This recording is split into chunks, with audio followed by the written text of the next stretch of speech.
మీకు తెలుసా, బైబిల్లో ఓ చిన్న పిల్లాడు ఉన్నాడు. అతని దగ్గర వాళ్ళమ్మ పెట్టిన 5 రొట్టెలు 2 చేపలు మాత్రమే ఉన్నాయి. కానీ ప్రభువు ఒక గొప్ప జనసమూహానికి భోజనం పెట్టండి అని శిష్యులను అడిగినప్పుడు అందరూ సందేహపడ్డారు. ఎలా పెట్టగలం అంటూ చింతపడ్డారు. కానీ ఈ చిన్న పిల్లవాడు తన దగ్గర కొంచెమే ఆహారం ఉన్నా సందేహించక దేవునికిచ్చాడు. అతడు దేవుణ్ణి నమ్మాడు. అందుకే దేవుడు అక్కడ అద్భుతం చేశాడు. ఆ 5 రొట్టెలు 2 చేపల్ని దేవుడు 5,000 మంది పురుషులు వారి భార్య బిడ్డలకి సమృద్ధిగా సరిపోయి 12 గంపలు మిగిలిపోయేలా ఆశీర్వదించాడు. సరిగ్గా ఇలానే ఓ చిన్న బిడ్డకు దేవునిపై ఉన్న ప్రేమ, బైబిల్ని కలిగి ఉండాలనే ఆశ నేడు ప్రపంచం మొత్తానికి దేవుని వాక్యాన్ని విరివిగా అందించడానికి ప్రేరేపించింది. ఆ చిన్న బిడ్డనే మేరీ జోన్స్.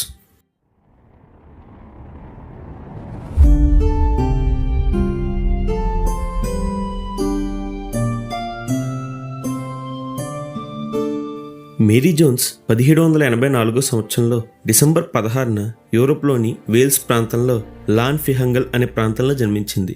ఈమె తల్లిదండ్రులు చేనేత కార్మికులు. అలాగే వీరిది చాలా పేద కుటుంబం.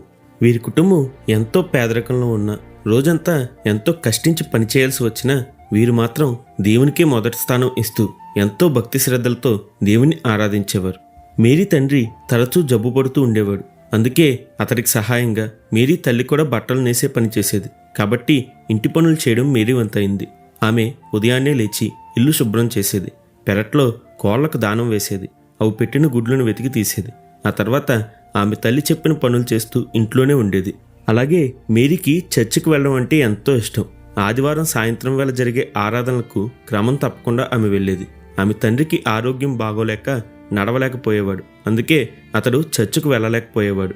కానీ మేరీ చర్చికి వెళ్ళి వచ్చి చర్చిలో పాస్టర్ గారు చెప్పిన బైబిల్ కథలన్నింటినీ, దేవుని గొప్పతనాన్ని తన తండ్రికి చెప్తూ ఎంతో ఆనందపడేది. ఇలా జరుగుతుండగా ఒకరోజు చర్చికి వెళ్ళి వస్తుండగా దారిలో ఒక రాయి తగులుకొని మేరీ తల్లి కింద పడింది.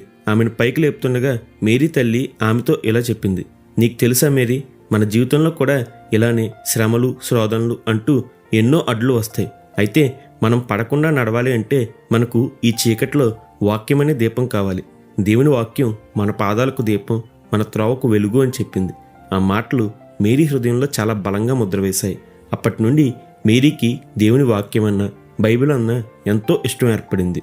ఆమె చర్చిలో చెప్పిన ప్రతి వాక్యాన్ని గుర్తుపెట్టుకుని మరలా వారం వరకు వాటిని నోట్లో చెప్పుకునేది. ఇలా జరుగుతుండగా మేరీకి 8 సంవత్సరాల వయసు ఉన్నప్పుడు వీరి దగ్గరకు కోడిగుడ్లు కొనడానికి మిసెస్ హెవెన్స్ అనే స్త్రీ వచ్చింది.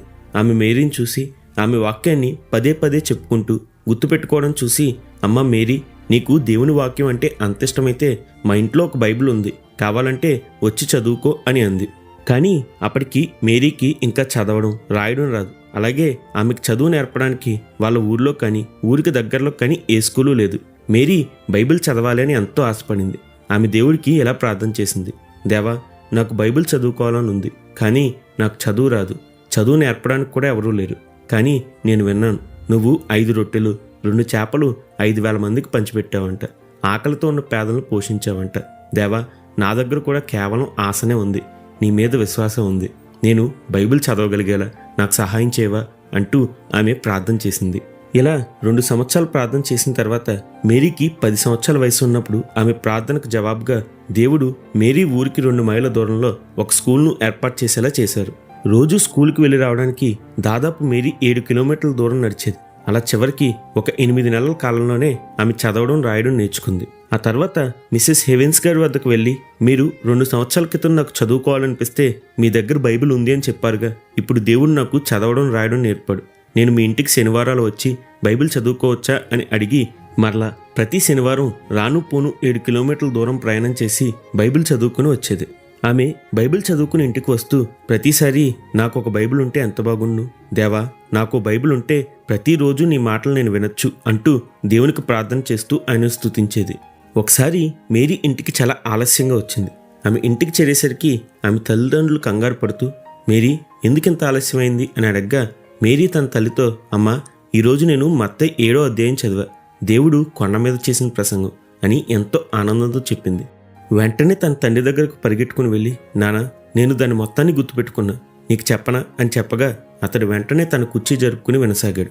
ఆమె సరిగ్గా 7, 8 వచనాలు చెప్తుండగా ఆమె ముఖం ఎంతో వెలిగిపోయింది. అవి అడుగుడి మీకు ఇవ్వబడును, వెదకుడి మీకు దొరకును, తట్టుడి మీకు తీయబడును. అడుగు ప్రతివాడు పొందును, వెదకువానికి దొరుకును, తట్టువానికి తీయబడును.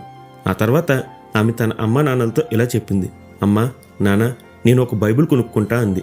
అందుకు ఆమె తల్లి, మేరీ, అది చాలా ఖరీదు, మనకు అంత స్తోమత లేదు అని అంది.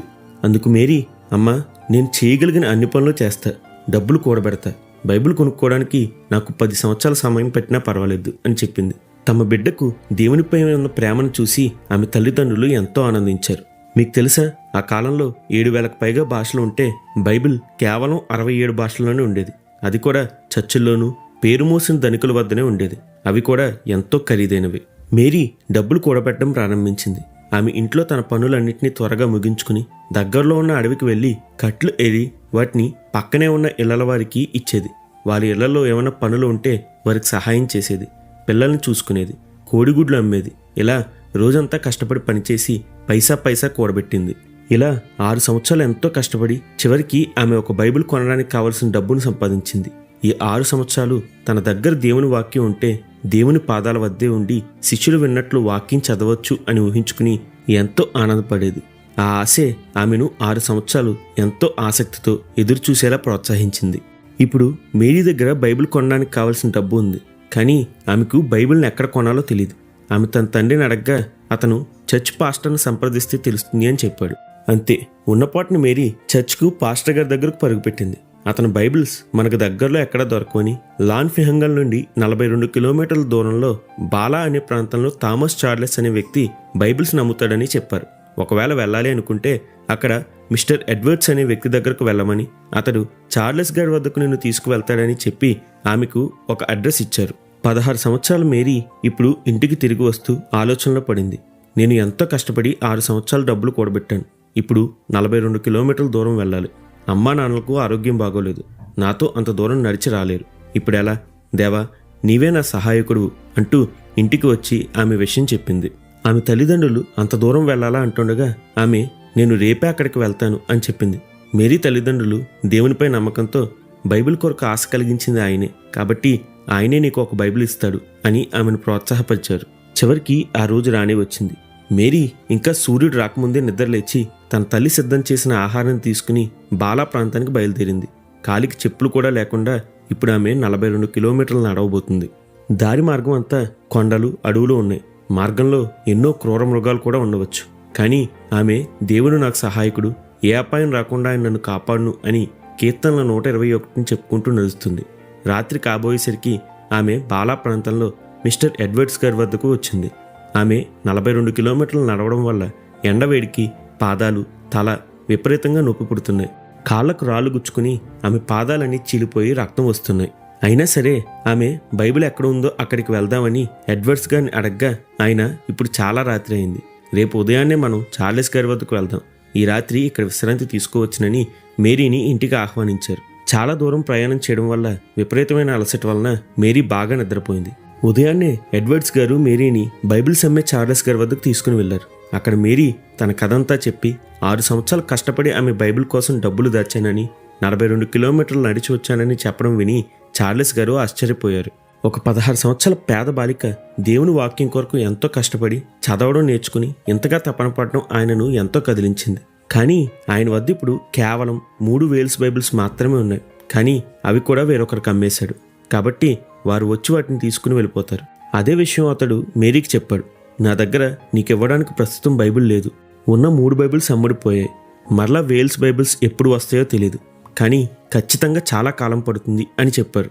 ఇలా చెప్పగానే మేరీ ఒక్కసారిగా నేల మీద పడి వెక్కి వెక్కి ఏడవడం ప్రారంభించింది.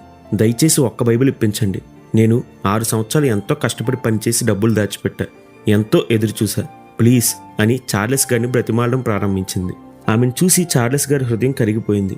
ఆయన వెంటనే లోపలికి వెళ్ళి తన దగ్గర ఉన్న 3 బైబిల్స్లో ఒకటి తీసి ఆమెకిచ్చి, మేరీ, దీన్ని నువ్వు ఉంచుకో, నేను సమాధానం చెప్పుకుంటా, ఇది నీకే చాలా అవసరం, జాగ్రత్తగా ఉంచు అని ఆమెకు బైబిల్ ఇచ్చేశాడు. ఆ బైబిల్ను ఎంతో అపురూపంగా మేరీ గుండెలకు హత్తుకుని ఎంతో ఆనందంతో ఇంటికి వచ్చింది. జరిగిన విషయం మొత్తం తన తల్లిదండ్రులకు చెప్పగా వారు దేవుణ్ణి ఎంతో స్తుతించారు. అయితే ఈ కథ ఇప్పటితో ఆగిపోలేదు. మేరీకి చూసిన ఆసక్తిని చూసిన చార్లెస్ గారు ఎంతో ప్రభావితం చేయబడ్డారు. ఆయన ఇంగ్లాండ్ మొత్తం ఆమె కథను చెప్తూ బైబిల్స్ అందరికీ అందుబాటులోకి తేవాలి అని ప్రచారం మొదలుపెట్టారు. ఆమె సాక్ష్యం ఎందరినో కదిలించింది. 700 పౌండ్ల విరాళాలు సేకరించబడ్డాయి.